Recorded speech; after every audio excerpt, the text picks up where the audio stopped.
उत्तर प्रदेश विधानसभा में मुख्यमंत्री योगी आदित्यनाथ ने आज विपक्ष पर जमकर हमला बोला। उन्होंने कहा कि जो भी कब्जा करेगा उसको छोड़ा नहीं जाएगा। अवैध कब्जे पर बुलडोजर को चलने से कोई रोक नहीं सकता। आज दुनिया कह रही है यूपी अच्छा कर रहा है। आज उत्तर प्रदेश में सुरक्षा का माहौल है। सीएम योगी ने समाजवादी पार्टी पर हमला बोलते हुए कहा कि उधर उधर की बात न कर, ये बता काफिला क्यों लुटा। क्या पूजा पाल पीडीए की हिस्सा नहीं थी? उन्हें तो समाजवादी पार्टी ने इंसाफ नहीं दिलाया। कि जहां पर जिस गरीब का आवास होगा, आबादी की लैंड होगी, उस गरीब की परिवार की महिला सदस्य के नाम पे वो दर्ज होगा और उसका मालिकाना अधिकार उसको मिलेगा। उसके नाम पे वो बैंक से जाके कर्ज भी ले सकती है।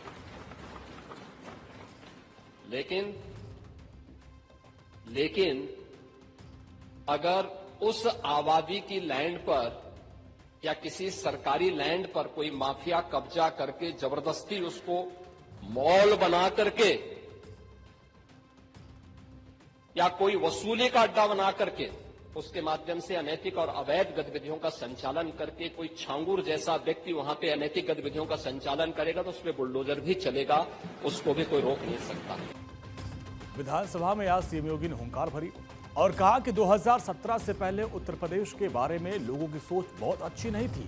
आज चाहे इस तरफ के लोग हों या फिर उस तरह के, जब वो राज्य के बाहर जाते हैं या फिर राज्य के अंदर भी, तो आपको जरूर ये कहते हुए सुनेंगे कि यहाँ सुरक्षा का माहौल है, ये सरकार की प्राथमिकता है। और आपने जो दूसरा पॉइंट बताया, अतिक्रमण करने की प्रवृत्ति, तो मैं आपको भरोसा दिलाता हूं कि जो भी किसी स्मारक, किसी भी ऐतिहासिक जगह पर अतिक्रमण करेगा, चाहे वो कोई भी हो, मैं उसे नहीं छोड़ूंगा।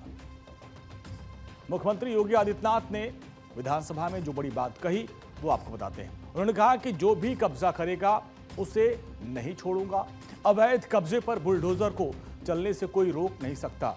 जो भी किसी स्मारक, किसी ऐतिहासिक जगह पर अतिक्रमण करेगा, चाहे वो कोई भी हो, मैं उसे नहीं छोड़ूंगा। करीब 9 साल पहले समाजवादी पार्टी की तरफ से और बीजेपी उस तरफ थी, तब मैं समाजवादी पार्टी और विपक्ष से कहना चाहूंगा कि तू इधर उधर की बात मत कर, अब ये बता कि काफिला क्यों लूटा। समाजवादी पार्टी गाजा पर बहुत बात करती है, लेकिन बांग्लादेश की हिंसा पर कोई चर्चा नहीं होती है। अगर आप वही सलाह जो आप अपने आप को दे रहे हैं, उस समय समाजवादी पार्टी के मुखिया और सरकार चलाने वाले लोगों को दी जाती होती, तो शायद इस राज्य को और अधिक फायदा होता। पॉलिसी पैरालिसिस के कारण यूपी को बीमारू राज्य बना दिया था। यूपी जैसा राज्य बीमार हो गया था, पहचान के संकट का मोहताज हो गया था। आज पॉलिसी पैरालिसिस नहीं है। आज हमारे पास 33 सेक्टोरल पॉलिसीज है, पिक एंड चूज नहीं है। इसमें आप आइए, निवेश करिए। सरकार के ये नियम है, सरकार इस पे इसके अनुरूप आपको ये सुविधा देगी। परिणाम है यूपी के अंदर निवेश आ रहा है। यूपी देश के अंदर एक ड्रीम डेस्टिनेशन बना है इन्वेस्टमेंट का।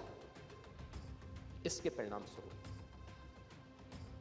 बीमारू राज्य से उभर करके पिछले 5 वर्ष में यूपी अब रेवेन्यू सरप्लस स्टेट के रूप में अपने आप को स्थापित किया है।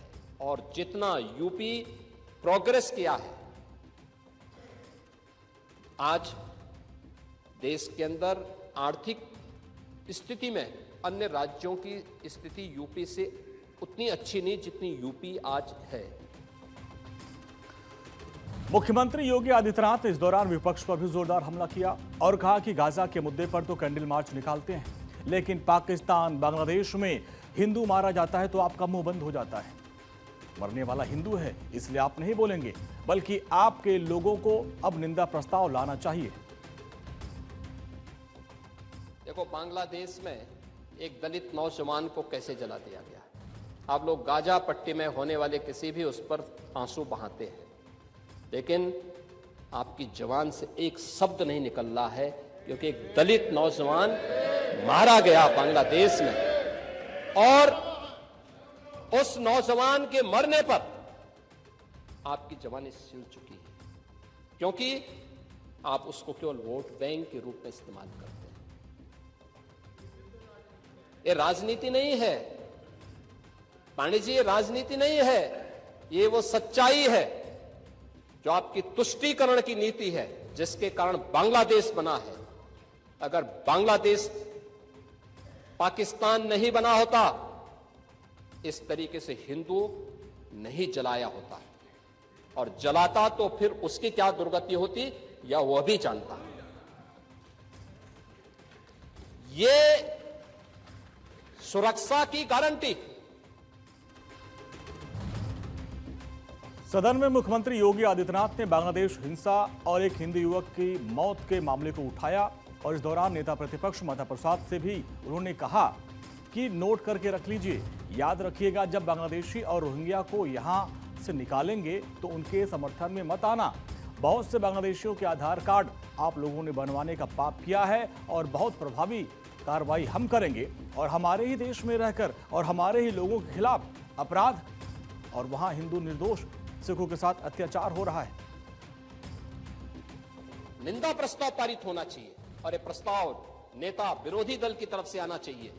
इस घटना की हम भर्त्सना करते हैं, और बांग्लादेश सरकार को इस बात की चेतावनी देता हूं, और इसीलिए हम कह रहे हैं नोट करना, ये चीजें होनी चाहिए, और हमारा भी प्रयास होना चाहिए। जब बांग्लादेशी को यहां से निकालेंगे और रोहिंग्या को यहां से बाहर का रास्ता दिखाएंगे तो उनके समर्थन में मत आना, क्योंकि उनमें से बहुत सारे लोगों के वोट आपने बनवाए हैं, उनके बहुत सारे लोगों के लिए आधार भी बनवाने का पाप किया है आप लोगों ने। इसलिए इन चीजों को ध्यान में रखना, और एक एक चीज की स्क्रीनिंग होगी, बहुत प्रभावी कार्रवाई करेंगे।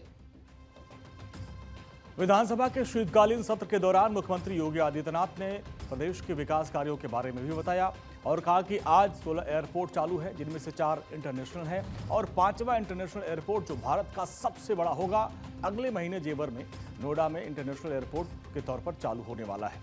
और उत्तर प्रदेश में विकास की यही रफ्तार है।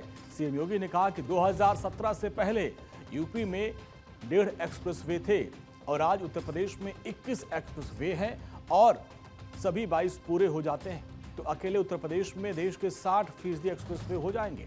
देश का सबसे बड़ा रेलवे नेटवर्क अभी उत्तर प्रदेश में है, 16,000 किलोमीटर। देश में सबसे ज्यादा मेट्रो लाइन उत्तर प्रदेश में है। राज्य में देश में सबसे ज्यादा एयरपोर्ट है। 2017 से पहले उत्तर प्रदेश में बहुत कम एयरपोर्ट थे, तब सिर्फ 2 चालू थे और 2 आंशिक रूप से चल रहे थे। 17 के पहले यूपी में 1.5 एक्सप्रेसवे थे, और आज उत्तर प्रदेश के अंदर 22 एक्सप्रेसवे, और देश के अंदर अगर ये सभी 22 के 22 बन जाएं तो 60% एक्सप्रेसवे पर अकेले यूपी का कब्जा होगा। अकेले यूपी, देश के अंदर जितने एक्सप्रेसवे होंगे उनमें 60% यूपी के पास। रेलवे का सबसे बड़ा नेटवर्क आज के दिन पर यूपी में है, 16,000 किलोमीटर का। इंटर स्टेट कनेक्टिविटी 4 लेन की,